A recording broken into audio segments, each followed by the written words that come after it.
Welcome to the Kafka Streams course. In this first lecture, I'll give you a quick introduction of from where we started on big data and where are we going. Right? Let's begin. The search engine has become a necessity in our daily life. However, until the year 1993, the World Wide Web was indexed by hand. Can you believe it? Sir Tim Berners-Lee used to edit that list by hand and host it on the CERN web server. There was no search engine. Later, Yahoo emerged as the first popular method for people to find web pages on the internet. However, that was based on a web directory rather than a full text index and a search engine algorithm. In between the years, many developments happened, but around the year 2000, Google rose to the prominence with an innovative idea of PageRank algorithm. The initial PageRank algorithm was based on two critical ideas: the number of websites that link to a given web page, or you can say the number of external links that are pointing to a web page. The second idea was the keywords found on the web page. We will not go into the details of PageRank algorithm, but Google implemented this PageRank algorithm at a large scale.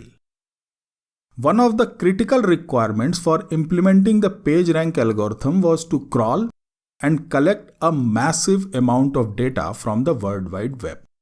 This was the time and the need that I would attribute to the birth of big data. That's how it all started. Google was not only the first to realize the big data problem, but also the first to develop a viable solution and establish a commercially successful business around the use of big data processing techniques. At a high level, Google's search engine had four main problems to solve: discover and crawl the web pages over the internet, and capture the content and metadata. This first problem was easy to solve. All they needed was a simple program that can retrieve the content of a web page and stores it in the storage system. Such programs are now popularly known as web crawlers. But this requirement gave birth to the second problem: where to store the massive amount of data collected by the web crawler. Storage was not the end of the problem. They also wanted to process that data and apply the PageRank algorithm. And that was the third problem. Finally, they also wanted to organize the result of PageRank in a random access database that can support high-speed queries by the Google search engine application. These problems were not new, and in general, they existed even before the year 2000 when Google was trying to solve them using a new and innovative approach. The industry was already generating, collecting, processing, and accessing data. Database management systems like Oracle and Microsoft SQL Server were in the middle of such applications. At the time, some organizations were already managing terabytes of data volume using systems like Teradata. However, the problem that Google was trying to solve had a combination of three unique attributes that made it much more challenging to be addressed using DBMS of the time: volume, variety, and velocity. Creating a web crawler was not a big deal for Google. It was a simple program that takes a page URL, retrieves the content of the page, and stores it in the storage system. But in this process, the main problem was the amount of data that the crawler collects. The web crawler was supposed to read all the web pages over the internet and store a copy of those web pages in the storage system.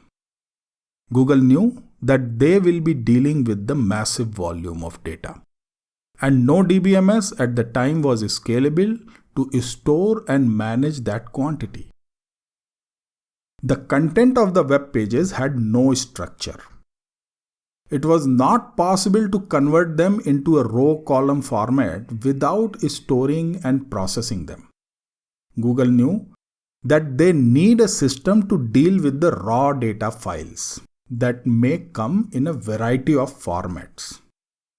The DBMS of the time had no significant support to deal with the raw data. Velocity is one of the most critical and essential characteristics of any sound system. Google needed to acquire data quickly, process it, and use it at a faster rate. Speed of the Google search engine has been its USP since they came into the search engine business. It is the speed that is driving the new age of big data applications that need to deal with the data in real time. In some cases, data points are highly time sensitive, like a patient's vitals. Such data elements have a limited shelf life, where their value can be useless with time, and in some cases, very quickly. We will come back to the velocity once again in the next lecture, because the speed is the driving force of a real-time system, the main subject of this course.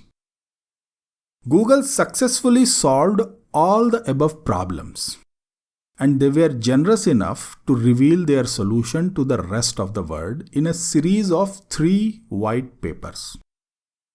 These 3 white papers talked about Google's approach to solving data storage, data processing, and data retrieval.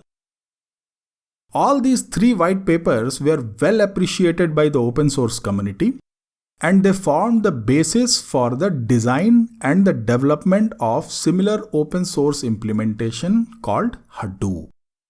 Hadoop and all other similar solutions tried to solve a common problem of processing large volumes of data that was previously stored in the distributed storage.